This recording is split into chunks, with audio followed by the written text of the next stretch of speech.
नमस्कार अनि स्वागत छ समस्त शास्त्रप्रेमी जनलाई मेरो युट्युब च्यानल अमृत सापकोटामा। आजको यस श्रृङ्खलामा म हजुरहरू समक्ष श्रीमद् भागवत महापुराणको नवम स्कन्द अन्तर्गत अध्याय 15 र 16 को सारांश प्रस्तुत गर्न गइरहेको छु। यसरी सुखदेव स्वामीले राजा परीक्षितलाई श्रीमद् भागवत महापुराण सुनाउँदै जाने क्रममा सुखदेव स्वामी भन्नुहुन्छ, लौ त राजन, मैले तपाईलाई श्रीमद् भागवत महापुराणका धेरै रसामृतहरू पान गराउँदै आएको छु। तपाईलाई मैले उर्वशी र पुरूरवाको कथा पनि सुनाएँ। अबको क्रममा भने तपाईलाई के जान्ने इच्छा छ व्यक्त गरी बक्सियोस् भनेर सुखदेव स्वामीले राजा परीक्षित उप प्रश्न गरेपछि राजा परीक्षित भन्नुहुन्छ, सुखदेव स्वामी, तपाईका मुखार बिन्दुबाट मैले श्रीमद् भागवत महापुराणका रसामृतहरू पान गर्दै आएँ। योभन्दा अघिल्ला अध्यायहरूमा मैले तपाईका मुखार बिन्दुबाट पुरूरवा र उर्वशीको बारेमा पनि सुन्ने मौका पाएँ। अब भने मलाई जमदग्नि र परशुरामको बारेमा सुन्ने चाहना छ, बताई बक्सियोस् भनेर सुखदेव स्वामी उप राजा परीक्षितले सोधेपछि सुखदेव स्वामी भन्न थाल्नुहुन्छ, राजन, कुनै एक समयको कुरा थियो। कुनै एक ठाउँमा ऋचिक नाम गरेका ब्राह्मण थिए।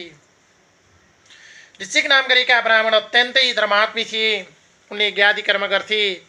वेदशास्त्रको अध्ययन गरेका अत्यन्तै विद्वान कहिएका थिए। उनले साराका सारा जगतको विषयमा भन्न सक्थे। सबै शास्त्र अर्थहरू अध्ययन गरिसकेका थिए। ठारी प्राण उपपुराणहरू पनि अध्ययन गरेका थिए। यस्ता महान विद्वान थिए ऋचिक नाम गरेका ब्राह्मण। उनले सत्यावतीसँग विवाह गरे। यसरी सत्यावतीसँग विवाह गरिसकेपछि ऋचिक नाम गरेका ब्राह्मणको घर जाम बस्यो। अत्यन्तै प्रेमका साथ दैनिक दिनचर्या बित्दै गयो। ब्राह्मण यज्ञादि कर्म गराउन हिँड्थे, दान लिन्थे, दान दिन्थे, आफूले पढ्थे, पढाउँथे, यज्ञ गर्थे, गराउँथे, जप ध्यान तप गर्नका लागि व्यस्त रहन्थे। यता सत्यावती नाम गरेकी जुन ब्राह्मणी थिइन्, उनले आफ्ना पतिदेवको सेवा गरेर बसेकी थिइन्। घरको धन्दा गर्थिन्। गोठमा गाई पालिएको थियो, गाईको सेवा गर्थिन्। उनी ऋचिक नाम गरेका ब्राह्मणले जुन जप ध्यान तप गर्ने क्रममा अथवा पूजा गर्ने क्रममा जुन आवश्यक पर्ने सामग्रीहरू थियो त्यो सामग्री तयार गरिदिन्थिन्। अत्यन्तै सौहार्दपूर्ण तरिकाले अत्यन्तै प्रेमका साथ जीवन बितिरहेको थियो। जीवन बित्ता बित्ता 5-7 वर्ष बितिसक्यो। यसरी 5-7 वर्ष बितिसके पछाडि उनका सन्तान त भएनन्। अनि सन्तान नभइसकेपछि यताउति गाई गुई आवाज चल्न थाल्यो। ओहो, ऋचिक नाम गरेका ब्राह्मण यति विद्वान भएर पनि, सत्यावती नाम गरेकी उनकी ब्राह्मणी त्यति सुन्दरी भएर पनि उनीहरूको बिचमा सन्तान भएको छैन। लौन नि के हो, कसो भयो भनेर कुरा गाई गुई गर्न थाले। हेर्नुहोस्, आखिर सन्तान नभएपछि विवाह भएको 2-4 वर्षमा त तपाईँ हाम्रो समाजमा पनि कुरा गर्न थालिहाल्छन्। हो, उसले इच्छाले सन्तान नजन्माएर रोगेको हुनसक्छ, तर कुरा काट्न मानिसहरू पछि पर्दैनन्। अनि भन्न थाल्छन्, एक कतै औषधि प्रयोग गरेका हुन् कि अहिले जमाना मान्छे के हुन् नचाहेर हो कि अर्को विवाह गर्नुपर्ने हो कि लौन भनेर कुरा काट्न थाल्छन्। उस्तै परे सासू ससुराले चिना भेट्टायो भने ज्योतिषीहरू थिम लिएर आइहाल्छन्। लौन नि गुरु, के भएको यो त, लौ अब गणेश पुराण गर्नुपर्ने हो कि कुनै पुराण लाउनु पर्ने हो, सन्तान किन भएनन्, के गरेका हुन्, बताइ बक्सियोस्। 2-4 वर्षमै हल्ली खल्ली चल्छ। आज कुरा हल्ली खल्ली नचल्ने त कुरै भएन। हिजो नि त्यही बेलामा हल्ली खल्ली चल्दो रहेछ। त्यस्ता ऋचिक नाम गरेका ब्राह्मण जुन विद्वान थिए, सत्यावती त्यस्तै परम सुन्दरी थिइन्। उनको कोखमा बच्चा नहुने त कुरै थिएन, तर कुरा काहीँ गुई चल्न थाल्यो। हिजो नै चल्दो रहेछ, अब आज किन नचलोस्, स्वाभाविकै हो, सन्तान किन भएन भन्नु। अनि विवाह पछाडि सन्तान त फेरि अनिवार्य पनि लिएको छ हाम्रो समाजले पनि आज पनि। त्यस पछाडि गाईकै कुरा चल्न थाल्यो। यता ऋचिक नाम गरेका ब्राह्मणको कानमा पनि पर्यो, सत्यावती नाम गरेकी ब्राह्मणीको कानमा पनि पर्यो। कुनै एक दिनको कुरा थियो। सत्यावतीकी आमा अथवा सत्यावतीको माइतबाट आएकी थिइन्। सत्यावतीकी आमा ऋचिक नाम गरेकी ब्राह्मणकी सासू। यसरी छोरी ज्वाइँलाई भेट्नका लागि उनी छोरीको घरमा, कोही ऋचिक नाम गरेका ब्राह्मण र सत्यावतीको घरमा आएकी थिइन्। यसरी घरमा आइसकेपछि अत्यन्तै प्यारका साथ रही। रातको समय भयो, खानपिन गरेर ऋचिक नाम गरेका ब्राह्मण सुत्न गए। यता सत्यावती र आमाको गाई गुई अथवा कुरा चल्न थाल्यो। आमा छोरीका गन्थन मन्थन हुन थाले। दुःख सुखका कुराहरू चल्दै जा गई। अबेरसम्म राति अबेरसम्म कुरा गरेर आमा छोरी बसे। अनि त्यही क्रममा आमा छोरीको कुरा चल्यो। छोरी विवाह भएको त लामै सन्तान भयो, तिमीमा कुनै पनि सन्तान भएको छैन, कारण के हो भनेर यसरी सन्तानका कुराहरू चल्दै चल्दै जाँदा उनीहरूको बीचमा धेरै गन्थन मन्थन हुँदै गई। गन्थन मन्थन भइसकेर सन्तानको चाहना गर्ने क्रममा त उनी सत्यावतीकी आमाले पनि सन्तान जन्माउन चाहेको कुरा सत्यावती समक्ष प्रकट गर्छिन्। यता छोरीले कहिले नाति नातिना जन्माउँछे भनेर आएकी बुढी त आफैलाई सन्तान चाहियो पो भन्न थाल्छिन्। ए बुढी त खत्रै पो रहेछन्, पेन्डा खाने बेला चाहियो सन्तान। त्यस पछाडि सत्यावतीका आमा छोरीहरूले दुवैले सन्तान जन्माउन चाहे। आमाले भन्छन् छोरी तिमीले मात्रै होइन, अझै एउटा सन्तान त मलाई पनि जन्माउने चाहना छ। बुढेसकालमा घरमा बसेर यसो सेवा गई गर्थ्यौ कि, त्यस कारण मैले पनि सन्तान जन्माउँछु, केही उपाय सिकाऊ। अथवा तिम्रा पति जुन ऋषिक नाम गरेका ब्राह्मण अत्यन्तै विद्वान छन्, साराका सारा वेदशास्त्र अध्ययन गरेका छन्, सन्तान कसरी पैदा हुन्छ उनलाई साराका सारा थाहा छ। उनले आँटे भने कुनै पनि कुरो मिथ्या हुन जाँदैन, त्यसकारण दुवै आमा छोरीले सन्तान जन्माऊ, लौ त छोरी मिलेर सन्तान जन्माऊ।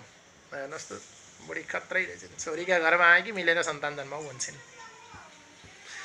त्यस पछाडि सत्यावतीले नि ठिक छ लौ त आमा, मलाई पनि साथी हुनु नि भयो, उताबाट भाइ र यताबाट छोरो त एकैचोटि जन्मेला जस्तो छ। ठिक छ त्यसो भने के भयो र, म मेरा पतिदेवलाई भन्छु, अब के गरी व्यवस्था मिलाउँछन् मिलाउनु। त्यस पछाडि बिहानै उठेर ऋषिक नाम गरेका ब्राह्मणले आजा पूजा सकी, खानपिनको तयारी भयो। त्योभन्दा अगाडि गएर भन्छन् सत्यावतीले, पतिदेव विवाह भएको पनि यत्रो 5-7 वर्ष बितिसकेछ, हामीमा पनि सन्तान छैन, अब एउटा सन्तान त चाहियो। अब मलाई मात्रै सन्तान होइन, स्वयं हजुरकी सासू मेरी माताश्री उहाँले पनि सन्तान जन्माउने व्यक्त गर्नुभयो, चाहना व्यक्त गर्नुभयो। अब हामी दुवैलाई सन्तान चाहियो, जसरी हुन्छ चाहियो। त्यस ऋषिक नाम गरेका ब्राह्मण भन्छन् ए तिमीलाई त सन्तान होला, तर छोरीको घरमा आएकी अथवा मेरी सासू तिम्री माताश्री उहाँलाई कसरी गर्भ दिने, उहाँलाई अहिले किन सन्तान चाहियो, अब त नाति नाति र हुर्काउने बेलामा त्यो बुढेसकालमा किन चाहिएको रहेछ सन्तान। सत्यावती भन्छन् होइन, मैले एक्लै सन्तान जन्माउँदा कसरी हुर्काउने यताउति सबै थाहा पाउँदिनँ, आमा पनि साथै भएपछि हुन्छ, दुवैलाई सन्तान चाहियो पतिश्री, अब यसमा अन्यथा नहोस्, जसरी हुन्छ मिलाइबक्सियोस्। त्यस पछाडि ऋषिक नाम गरेका ब्राह्मण अत्यन्तै वेदशास्त्रमा त पारङ्गत थिए। उनले ल ठिक छ तिमीले त्यो गर्छौ भने अथवा त्यो चाहना राख्छौ भने ठिक छ, तिम्रो आमा छोरीलाई नि म व्यवस्था मिलाइदिन्छु।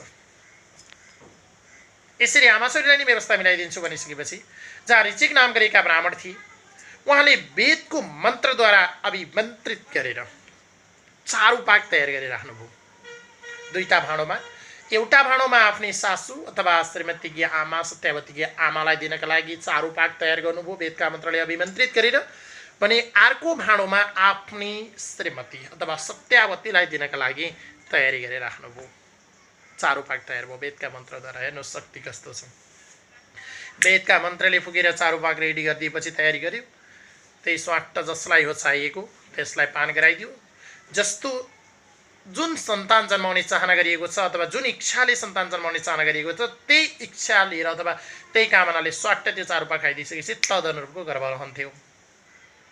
शक्तिशाली हुन् ऋषिमुनिहरू, ब्राह्मणहरू अथवा वेदशास्त्रमा पारङ्गत भएका व्यक्तित्वहरू जो कोही पनि हुनसक्छ। त्यस पछाडि उनले अथवा तिनी ऋषिक नाम गरेका ब्राह्मणले दुईटाका लागि चारुपाक तयार गरे र चारुपाक गरेर एक दिनको कुरा थियो, बिहान सबैले स्नान गर्नका लागि ऋषिक नाम गरेका ऋषि गङ्गाजीतिर गए। यसरी गङ्गाजीतिर ऋषिक नाम गरेका ब्राह्मण गएको बेलामा यता सत्यावती अनि उनको घरमा आमा पनि बसिरहेकी थिइन्। लामै समय बसिन्छन् बेचारा, बुढी छोरिया घरमा आएर पनि टन्न बसाइछन्। फेरि बुढी पनि खत्रै हो। यसरी बसिरहेको बेलामा अनि सत्यावती समक्ष गएर आमाले भन्छन् अथवा सत्यावतीकी आमाले भन्छन्, ओहो छोरी चारुपाक बनाएको पनि तिम्रा पतिश्रीले त धेरै भयो, खोइ कहिले दिने हुन्, साह्रै हताश भयो, मलाई त गर्भ चाहियो। अब छिटै एउटा जन्माएर यही बाटो पहिलो बुल्लो एउटा कमला हालेर घरतिर लिएर जाने हो, तिम्रो भाइ लल्याउ मलाई। भनेपछि सत्यावती भन्छन् आउन दिनुहोस् माताश्री, मेरा पतिदेव आउनुहुन्छ अनि त्यस पछाडि खाना देऊला, अथवा उहाँले जुन दिनुहुन्छ जुन मन्त्रले अभिमन्त्रित गरिदिनुहुन्छ, अब त्यहाँ दुईटा भाँडा राख्नु भएको छ, के कसो हो त्यो कुर्नुहोस् अनि सँगै खाउँला, पतिदेव आएपछि मागौँला भन्ने क्रममा यता सत्यावतीकी आमा भन्छन् होइन होइन अब ज्वाइँ आएर ज्वाइँका मुखिन्चेले के खानु, म त पहिल्यै खान्छु, देऊ मलाई। भनेपछि ठिक छ ल माताश्री, अब तपाईँले साह्रै हट गर्नुभयो, म दिन्छु। त्यति बनिसकेपछि सत्यावतीले जुन दुईवटा भाँडामा राखेको चारो पाक थियो त्यो एउटा भाँडाको चारो पाक आमालाई खान दिइन्, एउटा आफूले खाइन्। अब त्यो त गर्व त रहिहाल्छ, खाइयो। तर खाने बेलामा यस्तो विपरीत परेछ कि आमालाई अभिमन्त्रित गरेर राखिएको जुन चारो पाक थियो त्यो सत्यावतीले खाइछन्, सत्यावतीलाई राखिएको जुन चारो पाक थियो त्यो आमालाई दिएछन्। ट्याक्कै विपरीत भयो। हेर्नुहोस्, आमाको छोरीलाई, छोरीको आमालाई। अब तद अनुरूपको गर्व रह्यो। यसरी गर्व रहिसकेपछि मास पूर्ण भयो। मास पूर्ण भइसकेपछि सन्तान जन्मियो। सन्तान जन्मने क्रममा पनि विपरीत सन्तान पैदा भयो। आमालाई भनेको सन्तान छोरीलाई र छोरीलाई भनेको सन्तान आमालाई। किनभने हिजो खाने बेलामै विपरीत तवरले चारो पाक खाइएको थियो। यसरी विपरीत सन्तान पैदा भइसकेपछि उनी सत्यावती जुन ऋचिक नाम गरेकी ब्राह्मणकी पत्नी ब्राह्मणी सत्यावती थिइन्, उनले जमदग्निलाई जन्माइन् र जमदग्निलाई जन्माइसकेपछि आफू कौशिकी नदी बनेर बगिन्। र आज पनि कौशिकी नदी जुन नेपालमा पर्छ त्यो जल अत्यन्तै पवित्र मानिन्छ। यदि कुनै वेदशास्त्रमा पारङ्गत भएको अथवा शास्त्रार्थ पढेको कुनै पनि व्यक्तिले कौशिकी नदीको जललाई हातमा लिएर अभिमन्त्रित गरेर कुनै चाहना गर्यो, कसैलाई वरदान दिनु छ, कसैलाई श्राप दिनु छ भने त्यो जललाई लिएर प्रयोग गर्यो भने आज पनि वरदान र श्राप लाग्छ भन्ने विश्वास गरिएको छ। यसरी उनी सत्यावती थिइन्। जमदग्निलाई जन्माइसकेपछि आफू कौशिकी नदी बनेर बगिन्। पछि उनका छोरा जुन जमदग्नि थिए उनले रेणु ऋषिकी छोरी रेणुकासँग विवाह गरे र यसरी जमदग्निले रेणु ऋषिकी छोरी रेणुकासँग विवाह गरेपछि उनीबाट 4वटा छोरा पैदा भए। यसरी 4वटा छोरा मध्येमा कान्छा छोराको रूपमा स्वयं विष्णु भगवानले परशुराम अवतार लिएर जन्मिनुभयो। उनी जमदग्नि ऋषि र रेणुकाको कान्छो गर्भबाट अथवा 4 भाइ छोरा मध्ये कान्छो भाइ छोरा परशुराम भएर भगवान विष्णुले अवतार लिनुभयो। जय बोलो परशुराम अवतार भगवानको। परशुराम अवतार भगवानको जन्म भयो उनी रेणुका र जमदग्नि ऋषिको कोखबाट। यसरी परशुराम अवतार भगवानको जन्म भइसकेपछि कुनै एक दिनको कुरा थियो। जमदग्नि ऋषि ध्यानमा बस्न थाल्नुभयो अथवा पूजा गर्ने बेला भएको थियो। उहाँ पनि अत्यन्तै जप तप गर्ने, ध्यान मनन कीर्तन गर्ने, भगवानलाई हृदयमा देखेर कुनै पनि प्राणीमा भेद नगरिकन आफ्नो जीविका चलाइरहनु भएको थियो। एक दिनको कुरा थियो। जमदग्नि ऋषि पूजा कोठामा पूजा गर्नका लागि जानुभयो। तपाईँ हाम्रो घरमा पनि पूजा कोठा हुन्छ, पूजा गर्ने ठाउँ हुन्छ। त्यो पूजा चौकामा उहाँ चढ्नुभयो र यताउति पूजा गर्न थाल्नुभयो। पूजा गर्ने क्रममा त्यो दिन जमदग्नि ऋषिले गङ्गाजीको जल ल्याउन बिर्सिनु भएछ। यता जमदग्नि ऋषिकी जुन पत्नी थिइन् रेणुका, उनले फलफुलहरू टिपेर ल्याइदिन्थिन्, धूपज्योतिहरू ठिक्क गर्थिन्, कुसका टुक्राहरू जौती रानी कुस लगाएर आफ्ना पतिलाई पूजाआजा गर्नका लागि सबै रेडी गरिदिन्थिन्। तर त्यो दिन जमदग्नि ऋषिले गङ्गाजीको जल लान बिर्सनु भएछ चौकामा। त्यस पछाडि उहाँले सोच्नुभयो कि ओहो, म त चौकामा बसिसकेँ, अब भगवानको आराधना गर्न सुरु गरिसकेँ, अब म जानु ठिक छैन, मेरी पत्नीलाई रेणुकालाई म गङ्गाजीको जल लिन पठाउँछु भन्ने सोचेर आफ्नो पत्नी जुन रेणुका थिइन् उनलाई बोलाउनु भयो। रेणुका यता आऊ त भनिसकेपछि उनी आफ्ना पतिदेवले किन बोलाउनु भयो, पतिदेव किन मलाई बोलाइबक्स्यौ भन्दै उनी पूजा कोठामै पुग्छिन्। त्यस पछाडि जमदग्नि ऋषिले भन्नुहुन्छ, मैले गङ्गाजीको जल लिएर आउन बिर्सेछु, जाऊ त तिमी गङ्गाजीमा गएर जल लिएर आऊ, म यहाँ पूजा गर्दै गर्छु, तर छिट्टै आऊ है भनेपछि आफ्ना पत्नीले भनेको कुरा सहस्र स्वीकार गरेर उनी रेणुका गङ्गाजीको जल लिनका लागि गङ्गाजीतिर गइन्। हेर्नुहोस्, यसरी जब रेणुका गङ्गाजीतिर जल लिनका लागि गङ्गाजल लिनका लागि उनी त पुगेकी थिइन्। तर त्यो गङ्गामा पुग्ने क्रममा स्वर्गबाट गन्धर्व र अप्सराहरू आएर नाचगान सुरु गरेका रहेछन्। गङ्गाजीको तीरमा त अत्यन्तै प्यारका साथ, अत्यन्तै सौहार्दका साथ, तामझामका साथ स्वर्गबाट अप्सराहरू गन्धर्व आएर नाचगान सुरु भएको रहेछ। रेणुका पनि जल लिन टुप्लुक्क त्यही ठाउँमा पुगिन्। त्यहाँको त्यो तामझाम अथवा त्यहाँको त्यो सङ्गीत देखेर अनि त्यहाँ भएको नाचगानलाई देखेर पनि रेणुका गएर त्यही यसो के रहेछ भनेर हेर्न लागि त उनी ट्वाल्लका ट्वाल्लै, किनभने उनले हेरेको हेरै पनि त्यो सङ्गीत, किनभने त्यहाँ त साह्रै प्यारका साथ सुमधुर स्वरमा गीत गाइएको थियो, नाचिएको थियो। त्यहाँ त हेरेको हेरे अक्क न बक्क उनी त ट्वा परेन। हेर्नुहोस्, सङ्गीतले मान्छेलाई लट्ठको लट्ठै पारिदिन्छ। प्राणीलाई मात्रै, सबै प्राणीलाई, मानिसलाई मात्रै होइन, अन्य जीव जनावरलाई पनि, गाई गोरु भेडा बाख्रा भैँसी सबैलाई सङ्गीतले लट्ठाइदिन्छ। हेर्नुहोस्, उनी पनि त्यही सङ्गीतमा लट्ठिन्। उनले बिर्सिन् कि मेरा पति श्रीले पूजा गर्दै हुनुहुन्छ, उहाँका लागि आवश्यक पनि गङ्गाजल लिनका लागि म यहाँ आएकी हुँ भन्ने कुरा पनि उनले बिर्सिदिन्। र उनी अप्सरा र गन्धर्वहरूको नाचगान हेरेर बसिन्, लट्ठिन्। हेर्नुहोस् त, सङ्गीतले उही बेलामा त लट्ठ्याउँदो रहेछ भने आजका युवा युवतीहरूलाई किन नलट्ठाओस्।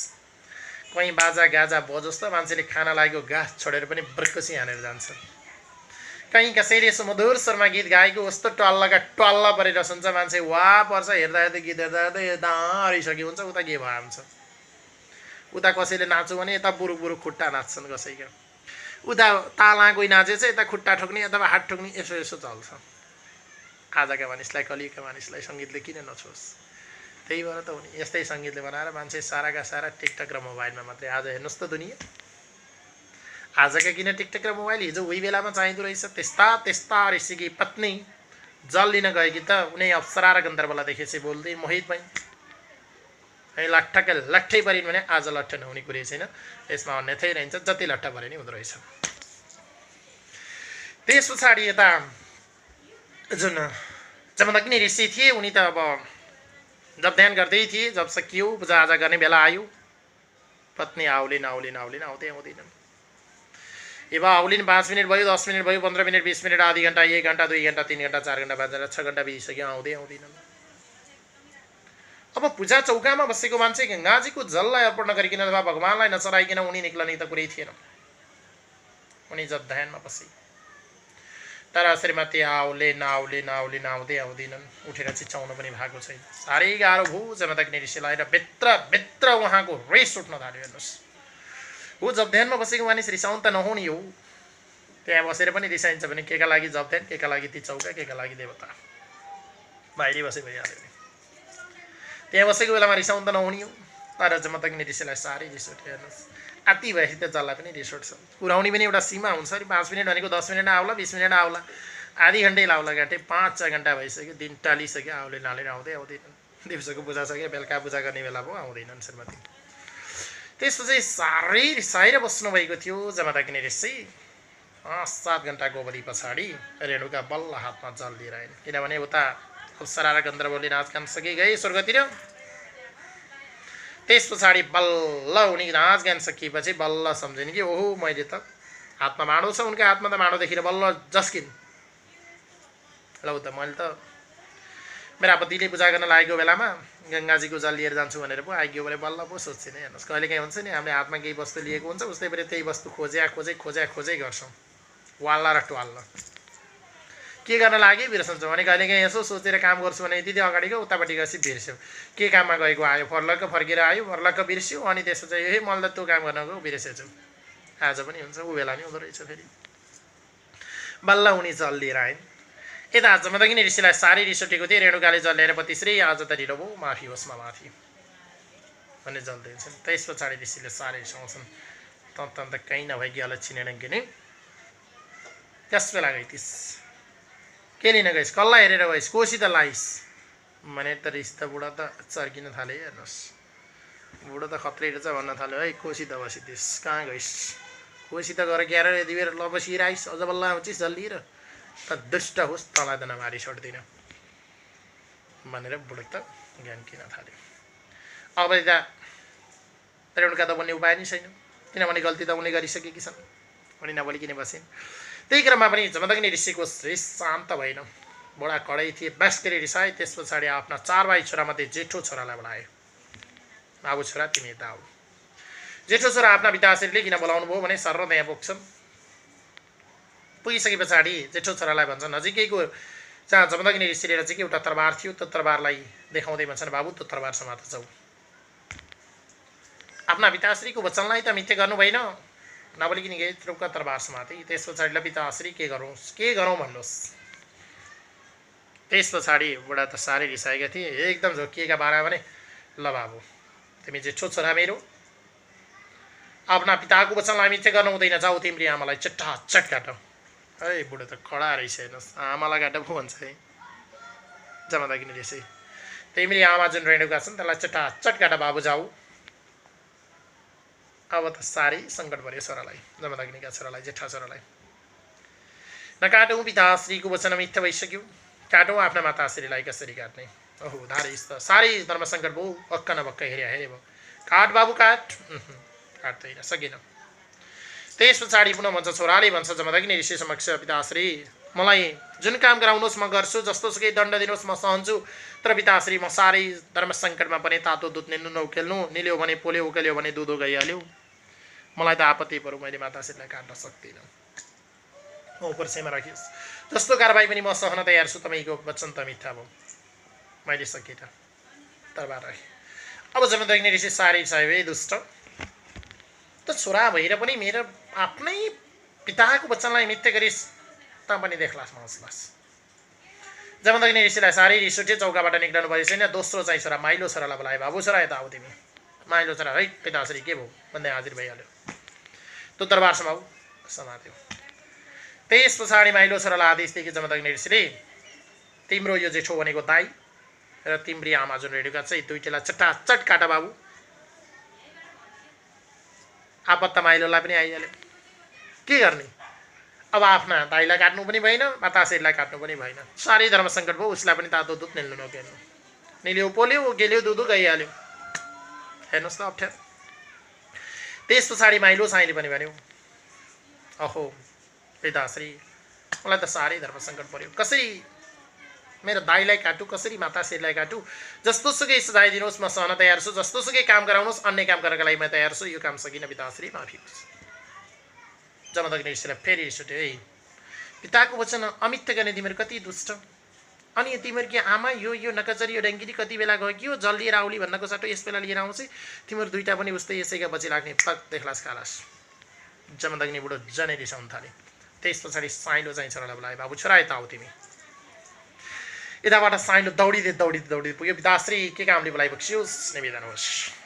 त्यस पछाडि साइलो जाइलाई पनि जमदग्नी भन्छ, बाबु त तरबार समाई, तरबार गएर च्याट्ट समात्यो साइलोले, के गरौँ पिताश्री, ल तैँले हेर यो तेरो जेठो र माइलो भनेका ताईहरूलाई चट्टाचट काट, अनि तेरी आमालाई पनि काटेर सबलाई टुक्रा बनाएर लडाइदिए बाबु।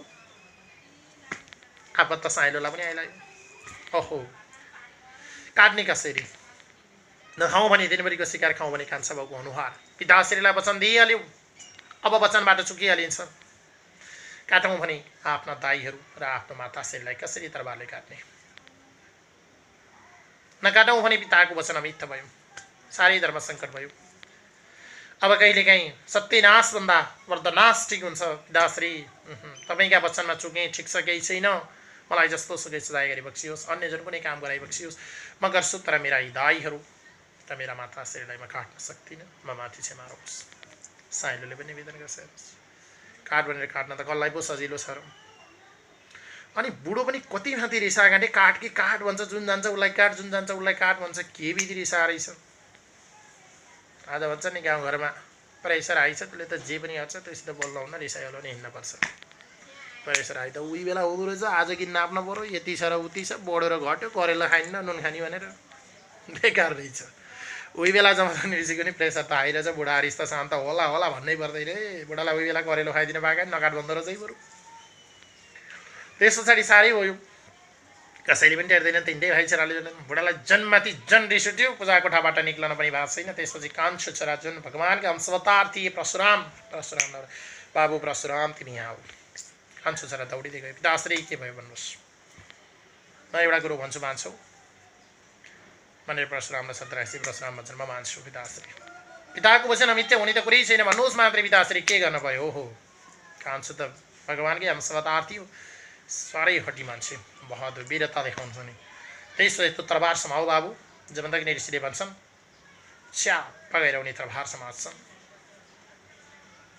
तरबार समातिसकेपछि परशुरामलाई भन्छन् कि जमदग्नी ऋषिले, बाबु यी तिम्रा तीनवटा जुन दाजुहरू तिम्रा जेठा माइला यो साइलो भनेको जुन छ यसलाई चटाचट काट अनि तिमीले आमालाई पनि काटेर चारैजनालाई काटेर चारतिर टाउका चारतिर गेड पल्टाइदेऊ बाबु।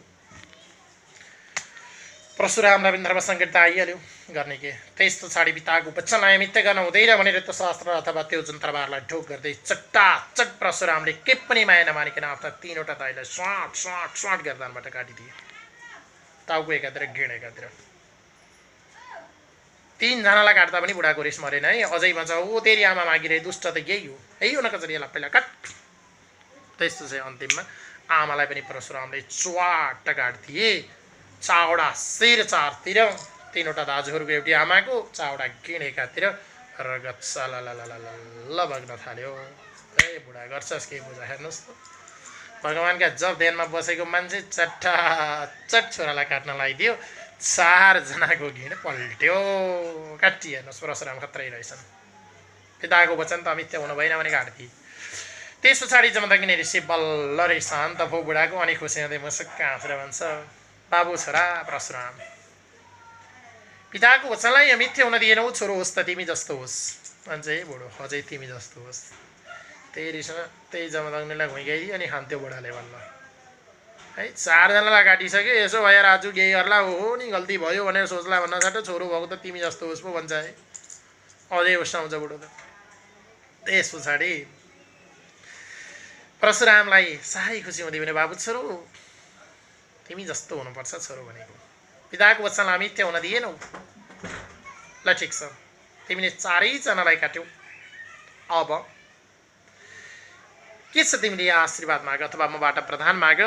मैले भनेको मानेको हुनाले म तिमीलाई जस्तो वरदान मागे पनि दिन्छु भनेर जमदग्निले आफ्नो श्राप परशुरामलाई भने। त्यस पछाडि परशुराम त साह्रै बाठा थिए किनभने उनी त भगवानका अंशवतार थिए। साराका सारा चतुर थिए। उनले यसो मनन गरे यसो विचार गरे पिताश्री मलाई त केही चाहिएको छैन। अब पिताश्रीको वचनलाई पनि मैले पालना गरिसकेँ। अब पिताश्रीले मलाई प्रदान दिन्छु भनेपछि एउटा मात्रै प्रदान माग्छु दिनुहुन्छ। जमदग्नि ऋषिले त जे भने पनि तथास्तु भनेपछि पूर्ण हुन्थ्यो। बाबु मैले भनेको तिमीले यत्रो यत्रो मान्यौ। आफ्ना तीनवटा दाइलाई निष्पक्ष तरिकाले काट्थ्यौ। आमालाई काट्थ्यौ। केही पनि डर मानेनौ। पिताको वचनलाई मिथ्या हुन दिएनौ। छोरो भनेको तिमी जस्तो तिमीले जे माग्छौ म त्यो दिन्छु भन बाबु। त्यस पछाडि परशुरामले यसो त्यही मौका छ च्याट्ट भन्दी पिताश्री मलाई अरू केही पनि चाहिएको छैन। जुन तपाईँले अहिले मलाई भनेर मैले काटेका मेरा तीन दाजु थिए र माताश्री हुनुहुन्थ्यो। चारजनाको टाउको एकातिर गिण एकातिर बनाइएको छ। यिनलाई बचाइ बक्सियोस्। यिनलाई जीवित तुलाइदिनुहोस् उठाइदिनुहोस् मलाई यति भए पुग्छ। हेर्नुहोस् परशुराम कति चतुर रहेछन्। अहो लो मारिस नि भजिया के भनेको केही माग्लास् भनेको त यस्तो पो कुरो मागिस्। ल ठिक छ अब मैले भनेको पनि मानेको थिइस्। जुन सुपुत्र छ अथवा बाउको वचनलाई मिथ्या गर्दैन पिताश्रीको वचनलाई मिथ्या गर्दैन त्यस्ता पुत्रले त जे भने पनि मैले पनि दिनुपर्छ। म पनि वचनमा चुक्नु भएन बाबु। ठिक छ साह्रै चतुरताका साथ वरदान मागिस् तथास्तु भनिदिनु भयो जमदग्नि ऋषिले। सट्टासट तीनजना जुन काटिएका परशुरामका दाजुहरू थिए र आमा थिए फटाफट उठ्थिनु भयो। ल हेर्नुहोस्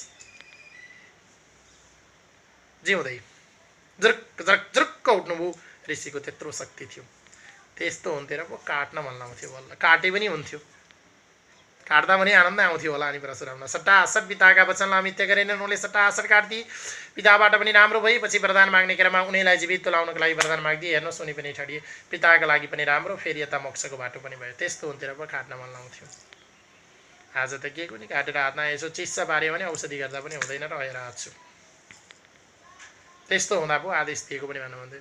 तर फेरि पिताश्रीको वचनलाई मिथ्या गर्नु हुँदैन भनेर आजका पिताश्रीहरू यस्ता छन्। कोही त बेलुका भएपछि एउटा खुट्टा जुत्तो एउटा खुट्टा मोजो गरेर हैट हैट मैट किरा तेरि आमालाई मार भन्दै आउला न ट्याट्ट काटेर बर्बाद होला। जान पर्ला 20 वर्ष दुध र भात खान मामा घर फेरि। त्यो चाहिँ विचार गर्नु नि आज काट्नु हुँदैन। फेरि पिताश्रीको वचनलाई मिथ्या गर्नु हुँदैन भनेर हुन्छ नि कोही त एउटा खुट्टा जुत्तो एउटा खुट्टा मोजो लाएर आएर पत भनेर जगल्टा निमटेर मार भन्दै आउने। त्यस्ताका पछि लाएर काट्नु चाहिँ हुँदैन नि। हिजो बेलामा उनीहरूको शक्ति थियो र पो चटाचट काट्दा पनि आनन्द आउँथ्यो। झ्याट्ट भ्याउजाइदिनु भयो समाधान भयो। तर आज काटियो भने त बर्बाद हुन्छ। कसैले नछुनु। फेरि हिजो नै काटिया रहेछन् आज पनि त काट्ने रहेछ। चलन त उही बेलाको रहेछ भने नहिँड्नु। आज त कसैका शक्तिले काम गर्दैन। जाने हो मामा घर दुध र भात खाने हो 20 वर्ष बस्ने हो र हर्ष भने गर्नु। यसरी चारैजनाको थिए। उनी परशुरामका आमा पनि बिउतिनु भयो। यता दाजुहरू पनि बिउतिनु भयो। त्यसपछि परशुरामले दाजुहरूलाई आमालाई दण्डवत गर्दै भन्नुभयो, मबाट कुनै अन्यथा भयो कि भन्दा केही अन्यथा छैन। जमदग्नि ऋषि भन्नुहुन्छ, बाबु तिमी जस्तो छोरो सुपुत्र हो, तिमीले जे भन्यो त्यही मान्यौ बाबु, ठिकै छ। तिमीलाई मैले वरदान पनि दिएँ, पिताको वचनलाई मिथ्या कहिले पनि नगर्नु, तिमी जस्तो छोरो हुनुपर्छ भनेर। त्यसकारण हामीले पनि मातापिताको वचनलाई मिथ्या गर्नु हुँदैन, पालना गर्नुपर्छ। मातापिताको वचनलाई सधैँ शिरोधार्य गर्नुपर्छ। त्यही नै हाम्रो मुक्तिको बाटो हुनेछ। परशुरामप्रति साह्रै खुसी हुनुभयो जमदग्नि ऋषि। अनि कुनै एक दिनको कुरा थियो, जमदग्नि ऋषि जब ध्यानमै हुनुहुन्थ्यो, जब गरेर बसिरहनु भएको थियो। त्यही क्रममा परशुराम लगायत उनका 3वटा दाजुहरू मिलेर जङ्गलतर्फ यसो विचरण गर्न जाउँ, विहार गर्न जाउँ दाजुहरू भनेर परशुरामले 3वटा दाजुहरूलाई लिएर आफूसहित गरी 4 जना दाजुभाइ भएर जङ्गलतिर लाग्नुभयो। यता जमदग्नि ऋषि ध्यानमा हुनुहुन्थ्यो। उनको श्रीमती रेणुकाले पनि आफ्ना पतिले जुन पूजा गर्न लागेको बेलामा सरसामान ठिक्क पार्दै थिइन्। त्यही बेलामा सहस्त्रार्जुनका छोराहरू आए त्यही ठाउँमा जहाँ जमदग्नि ऋषिले ध्यान गरिरहनु भएको थियो। त्यही बेलामा सहस्त्रार्जुनका छोराहरू आइसके पछाडि उनीहरूले जमदग्नि ऋषिको शिरलाई च्याप्प टुप्पीमा, बुढाको टुप्पीमा च्याट्ट समातेर शिर च्वाट्ट काटिदिए। हेर्नुहोस्, जमदग्नि ऋषिको शिर एकातिर, गिण एकातिर, दुईतिर बनाइदिए। त्यस पछाडि टाउको एकातिर पुऱ्याइदिए, शिर एकातिर पुऱ्याइदिए, छाडिदिए। हिजो तिनै जमदग्नि ऋषिले आफ्ना 3वटा छोरा र आफ्नै पत्नीलाई काट्नका लागि आदेश दिएका थिए छोरा परशुरामलाई। आज सहस्त्रार्जुनका छोराहरू आएर उनलाई काट्थे। हेर्नुहोस्, जस्तालाई तस्तै त पर्छ, खोलो फर्किन्छ 12 वर्ष नि भन्छन् नि, पाप धुरिएर गराउँछ भन्छन्। जस्तो अर्कालाई नराम्रो चितायो त्यही त्यही आफूलाई पर्छ भने जस्तो बिचरा त्यस्ता प्रकाण्ड ब्राह्मण अथवा ऋषि जुन थिए जमदग्नि, उनको पनि शिर काटियो सहस्त्रार्जुनका छोराहरूद्वारा। अनि सहस्त्रार्जुनका छोराहरू आफ्नै राजधानीतर्फ लागे। यता काट्दिए, छाड्दिए, शिर एकातिर, गिण एकातिर। ओहो, अब दिनभरि यता जङ्गलमा गएका थिए परशुराम र आफ्ना दाजुहरूलाई लिएर। दिनभरि डोल्छन्, साँझको समयमा आउँछन्, वरिपरि हेर्छन्, पितालाई देखिँदैन। त्यसपछि सोध्छन्, पिताश्री आज लामै समय ध्यानमा रहनुपर्छ कि अब जब ध्यान गर्दै हुनुहुन्छ होला, आउनुहुन्छ होला? आउनुहुन्छ, आउँदै आउनुहुन्न। ओहो, के भयो भने गएर यसो हेर्दा त शिर एकातिर छ, गिण एकातिर छ, रगतको खोलो मात्रै छ, बुढा त छैन नि चेउदा। ओहो यार, आज सबै रुन कराउन थाले। त्यसपछि परशुरामले यसो, उहाँ त अब आफैमा भगवान्का अंशावतार हुनुहुन्थ्यो, यसो निहाल्नुभयो र त्यस पछाडि उहाँले शास्त्रार्थको परिणाम अथवा नियम लगाएर यसो हेर्ने क्रममा विचार गर्दा उनी सहस्त्रार्जुनका छोराहरूले मारेको भन्ने उहाँले थाहा पाउनुभयो। त्यस पछाडि उहाँले भन्नुभयो आफ्ना दाइहरूलाई, ल दाइ, पिताश्रीको त हत्या भइसक्यो, तपाईँहरूले चिन्ता नगर्नुहोस्, पिताश्रीको लासलाई तपाईँ कुरेर बसिबक्सियोस् अथवा घरको व्यवस्था मिलाउँदै गर्नुहोस्। म जसरी पिताश्रीलाई मारेका यी सहस्त्रार्जुनका छोराहरू थिए, म यिनलाई सारेका सारा च्याट बनाएर आउँछु। म शत्रुको राजधानी नै छेर्छु, शत्रु जति नष्ट गरेर आउँछु। मेरा पिताश्रीलाई जसले काटेको थियो त्यसको त्यही हालत बनाएर आउँछु। म जस्तालाई तस्तै ढिँडालाई निस्तै बनाइदिन्छु। नै म यो बदला लिएर आउँछु, तपाईँहरू यहाँ बस्नुहोस् है त भनेर परशुरामले आफ्ना 3 भाइ दाजुहरूलाई अनि आफ्ना माताश्री जुन रेणुका हुनुहुन्थ्यो उहाँलाई आफ्ना पिताश्री जुन जमदग्नि ऋषि थिए उनको साराका सारा अब काटिसक्यो, मारिसक्यो, ताजो बाजो मिलाउन अथवा के गर्नुपर्छ, कहाँ राख्नुपर्छ, के गर्नुपर्छ तपाईँहरू गर्दै गर्नुहोस्। म सहस्त्रार्जुनका जुन छोराहरू थिए, मेरा शत्रुहरू थिए, हाम्रा पितालाई जसले काटेको थियो त्यसको त्यही हालत बनाएर आउँछु भनेर परशुराम त्यहाँबाट निक्लनुभयो। त्यस पछाडि उहाँ शत्रुको राजधानीमा पुग्नुभयो एक्लै र शत्रुको राजधानीमा गइसकेपछि साराका सारा क्षेत्रीहरूलाई, देखेका जति क्षेत्रीहरूलाई, किनभने क्षेत्रीहरू नि त्यो बेलामा राजा हुने चलन थियो, साराका सारा क्षेत्रीहरूलाई चट्टाचट देखेको ठाउँमा काट्दै काट्दै काट्दै हिँड्नुभयो। त्यो काटेको देखि चाहिँ परशुरामले काट्दै हिँडेको देखि चाहिँ, किनभने परशुराम त हिजो आफ्नै मातालाई काट्नका लागि दाइलाई काट्न पनि पछि परेका थिएनन् भने क्षेत्रीहरू त चट्टाचट बाहिरी मान्छेले त उनलाई के हुन्थ्यो र देखे काटिहाल्थे। यसरी त्यस्तो कडा हतियार लिएर उनले काट्दै काट्दै काट्दै काट्दै हिँडेका थिए। जहाँ जहाँ उनले काटेको देखेपछि बाँकी रहेका क्षेत्रीहरू त नि त्रही त्रही भई लुक्न गए। कोही उडारमा लुके, कोही घरमा लुके, कोही कता लुके, कोही रुखमा चढेर लुक्न थाले, यसरी लुक्न थाले। तर उनको मुखमा जो भेटिन्छ परशुरामले उही चटाचट काट्दै हिँड्न थाले। यसरी एकचोटि काट्दै काट्दै काट्दै पृथ्वीको परिक्रमा गरे। फेरि अलिअलि त लुकेका थिए, अनि लुकेका भेटिन्छन् कि भन्दै काट्दै काट्दै हिँडे, फेरि फर्के। यसरी परशुरामले 21 पटकसम्म पृथ्वीलाई परिक्रमा गरेर देखिएका जति क्षेत्रीहरू सट्टासट काट्दै हिँडे र क्षेत्रीहरूको संहार गरेर सके, सबै मारिदिए। 21 पटकसम्म पृथ्वीलाई घुमेर देखिएका क्षेत्रीहरू जो रुखमा लुकेका हुन् अथवा जङ्गलमा लुकेका हुन् अथवा कुनै ओडारमा कुनै घरभित्र बसेका हुन्, कुनै लासै मुनि लुकेका हुन्, कुनै माटो खनेर अथवा जमिन मुनि खाडल खनेर सुरुङ्गै बनाएर लुकेका हुन्, साराका सारा क्षेत्रीहरूलाई भेट्टाउँदै 21 पटकसम्म सारा पृथ्वीको परिक्रमा गरेर परशुरामले बैजतीका क्षेत्रीहरूको नष्ट गरिदिए। यसरी आज पनि हामीले भनिन्छ क्षेत्रीहरूको संहार गर्दै हिँड्ने राजा व्यक्ति को थिए भनेर भन्दा आज पनि हामीले परशुराम भनिन्छ। परशुरामले त्यसकारण क्षेत्रीहरूको संहार गरेका थिए, मारेका थिए, किनभने उनी क्षेत्रीहरू सहस्त्रार्जुनका छोराहरूले जमदग्नि ऋषि अथवा उनी परशुरामका पिताश्रीको शिर काटिदिएका थिए। आफ्ना एउटा पिताको शिर काटिएको बदला लिनका लागि सारा कुलको क्षेत्री कुलको नष्ट गराइदिएका थिए परशुरामले। जय बोलो परशुराम अवतार भगवानको, जय बोलो श्रीमद् भागवत महापुराणको, जय बोलो श्रीमद् भागवत महापुराण। नमो स्कन्दको, ओम नमो भगवते वासुदेवाय।